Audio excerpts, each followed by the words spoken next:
Buenos días, queridos hermanos. Pues bueno, ya estamos a lunes 11 de noviembre. Ayer iniciamos ya la semana 33, 32 de tiempo ordinario y hoy le damos continuidad en este lunes que la liturgia nos marca una memoria de San Martín de Tours, obispo. Y podemos, retomamos las lecturas de la carta de las cartas de San Pablo. Hoy hablamos de la carta de San Pablo a Tito. Hoy es el inicio de esa lectura, capítulo 1, versículos del 1 al 9. Pablo, algo que caracteriza siempre es que es muy preciso cuando dice que llevemos una vida digna del llamamiento que hemos recibido. Nos dice en carta a los Corintios: sean amables, sean comprensivos, sean tolerantes. Siempre habla para que no quede duda específicamente cuál debe ser nuestro comportamiento. Y más cuando somos elegidos para una actividad más precisa. Todos tenemos la responsabilidad de predicar, porque nuestro bautismo nos hace sacerdotes, profetas y reyes. Pero obviamente los sacerdotes, los obispos, en este caso también los diáconos, pues que tenemos la misión de llevar un mensaje más claramente, más directo en nuestro apostolado, pues tenemos también hay una exigencia sobre nosotros. En primer lugar, nuestra predicación tiene que estar basada dice aquí, en conducir a los elegidos de Dios a la fe y al pleno conocimiento de la verdadera religión. Hay personas que dicen: Jesús no vino a fundar ninguna religión. Por supuesto, aquí mismo Pablo lo dice, la verdadera religión, y que Santiago dice que es la de cuidar a los pobres y a las viudas. Aquí San Pablo habla de la verdadera religión que se apoya en la esperanza de la vida eterna. Eso es algo que dice Pablo que Dios lo había prometido desde la antigüedad y se cumple en Jesucristo, la esperanza de la vida eterna. Y obviamente la predicación es muy importante. Decía San Pablo en otros pasajes: la fe nace de la predicación. ¿Cómo va a la gente a conocer si nadie se la predica? Entonces, es muy importante que tengamos bien claro eso. Nuestra misión es conducir a las personas a la fe, al conocimiento de la verdadera religión que fundó Cristo, y que esa está fundada en la esperanza de la vida eterna. Nosotros los católicos sabemos que nuestra vida en este mundo está de paso, que somos ciudadanos del cielo y que estamos de paso en este mundo. Pero también les decía, habla de cuáles son los requisitos o las características que debe de tener una persona que se acerca a Dios para servirlo. Obviamente se centra principalmente en lo que Pablo ha dicho siempre: que nuestra vida no esté regida por el mundo, sino que nuestra vida esté regida por Dios. Que sea el Espíritu Santo el que nos ilumine. Pablo llegaba a una comunidad, nombraba a algún obispo y luego se iba a otra comunidad y dejaba al obispo ahí con la encomienda de escoger entre la gente presbíteros, sacerdotes, y que lo ayudaran en la predicación. Por eso le dice Pablo aquí a Tito: el motivo de haberte dejado en Creta fue para que acabaras de organizar lo que faltaba y establecieras presbíteros en la ciudad. Pero ¿cómo deben de ser estos presbíteros? Dice: han de ser irreprochables, casados una sola vez. Sus hijos también han de ser creyentes y no acusados por mala conducta o rebeldía. Una familia católica, una familia cristiana debe de dar testimonio. En aquel entonces los presbíteros eran casados, hoy no.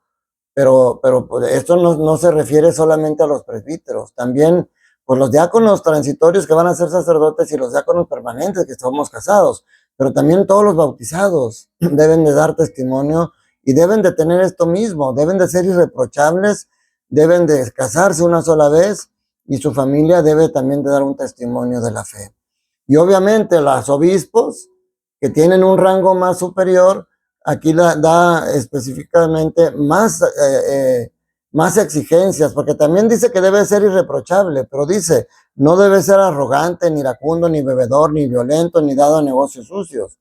Al contrario, debe ser hospitalario, amable, sensato, justo, piadoso, dueño de sí mismo y fielmente apegado a la enseñanza y a predicar la doctrina sana, para poder refutar a los adversarios, porque siempre va a haber gente que los va a criticar. Entonces, mis hermanos, en resumen, la exigencia que dice aquí Pablo para los presbíteros es para todos nosotros. Todos tenemos que ser irreprochables a los ojos de Dios, porque para eso hemos venido al mundo. En el Evangelio de Lucas nos deja claro, bueno, Lucas capítulo 17, versículos del 1 al 6. Ocasiones de pecado siempre va a haber. Y hoy más que nunca. Para los jóvenes, por eso yo insisto en que siempre hay que orar por los niños y los jóvenes de todo el mundo, allá en tu comunidad donde estés. Porque hoy con las redes sociales hay cada situación que los hace caer en tentaciones, en retos en los que incluso algunos niños y jóvenes han perdido la vida por seguir instrucciones de esos famosos challenge o retos que ponen aquí en las redes. Es importantísimo orar por ellos. Las tentaciones siempre van a existir, pero también el Papa Francisco dice, a veces nosotros nos escudamos en el diablo. Fíjense qué curioso. Le echamos, ay, es que el diablo me tentó y caí. Pues sí, pero ¿quién te puso en esa situación? Ah, es que yo fui a un table dance a divertirme y, ay, y me hicieron un baile y pues caí en la tentación y me fui a la cama con esa mujer y ya le fallé a mi esposa, pero fue el diablo el que me tentó. Pero ¿quién te llevó ahí? El Papa Francisco deja claro, sí, el diablo siempre está buscando la manera de tentarnos, pero a veces son nuestra propia concupiscencia, nuestra propia tendencia al mal es el que nos hace caer. Y tenemos que estar conscientes de eso para no justificarnos y para luchar contra esa semilla del mal que está también dentro de nosotros. Entonces, lo primero que dice Lucas es que hay ocasiones de pecado y que nosotros tenemos que luchar en contra de ellas. Pero hay un pecado más grave, que es el ser ocasión de pecado para los demás. Si yo ando invitando a mis compadres a ir a las cantinas, si yo ando sonsacando a mi comadre para que vaya con un hombre, ser ocasión de pecado es todavía más grave que caer en el pecado. Por eso dice aquí, no es posible evitar que existan ocasiones de pecado, pero hay de aquel que las provoca. Y fíjense, dice, más le valdría ser arrojado al mar con una piedra de molino sujeta al cuello que ser ocasión de pecado para la gente sencilla. Es muy peligroso y nosotros que a veces damos mal testimonio en nuestra comunidad, el dar un mal testimonio y ser ocasión de pecado para los demás encaja aquí. Y eso es lo primero. Y luego, en la segunda parte del Evangelio, nos habla de la importancia del perdón. Dice, si tu hermano te ofende, trata de corregirlo. Y si se arrepiente, perdónalo. Y si te ofende 7 veces al día, y las 7 veces viene a decirte que lo siente y que se arrepiente, vuélvelo a perdonar. Por eso Pedro un día le pregunta a Jesús, ¿cuántas veces tengo que perdonar a mi hermano? Hasta 7 veces, porque se está basando aquí. Pero Jesús le pone una exigencia más alta. No te digo 7, sino hasta 70 veces 7. Y luego fíjense lo que dicen los apóstoles cuando Jesús termina de decir eso. Dice, los apóstoles le dijeron entonces al Señor, aumentanos la fe. ¿Por qué? Porque se necesita mucha fe. Se necesita mucho amor para perdonar. O sea, una persona que no tiene fe, una persona que no cree en Dios, una persona que vive bajo los criterios del mundo, pues no te va a perdonar. Eso es muy difícil porque siente que el daño que le hicieron, él tiene que resarcirlo. Pero cuando tienes una fe, ahora, ¿hay que tener mucha o poca fe? Pues aquí no se trata de mucha o poca, hay que tener fe. Les dice Jesús, cuando dicen aumentan la fe, dice, si tuvieran la fe, aunque fuera tan pequeña como una semilla de mostaza, podrían decirle a ese árbol frondoso, arráncate de raíz y plántate en el mar, y los obedecerá. En otra versión dice, le dirás a la montaña, muévete, y la montaña se moverá. Claro, aquí estamos hablando, como hemos dicho siempre, no es literal. No vas a hacer tú que se mueva una montaña. Dios es quien lo podría hacer.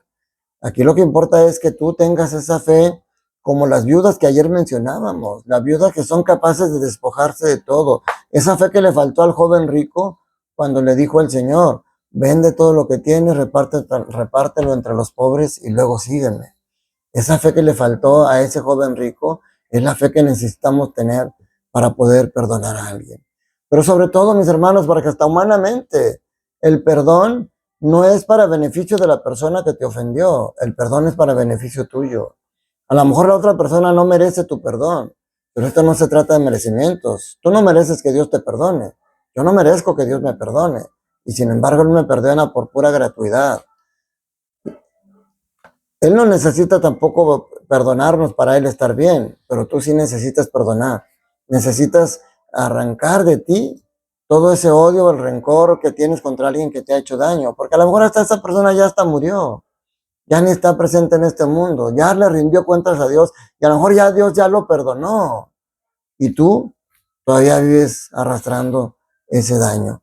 Cuando tú no perdonas a alguien de un daño que te hizo en el pasado, le estás dando poder para que te siga causando daño en el presente, aún a veces, aún y cuando ya esté muerto. Porque mientras tú vivas amargado, tú vivas enojado, ese daño, esa espina que te clavaron hace años, te sigue haciendo daño ahorita, a pesar de que ya no la tienes clavada.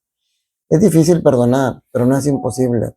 Acércate a Dios, acércate al Señor y dile, Señor, ayúdame a recordar que hoy no pasará nada, que tú y yo juntos no podamos superar, que yo podré perdonar porque estoy consciente que tú me perdonaste primero. Que la bendición de Dios Todopoderoso, Padre, Hijo y Espíritu Santo, descienda sobre ustedes, sus familias, trabajos, escuelas y permanezca para siempre. Que tengas un día lleno del amor de Dios. Dios te ama y quiere que seas feliz. Cuídate mucho, que estés bien.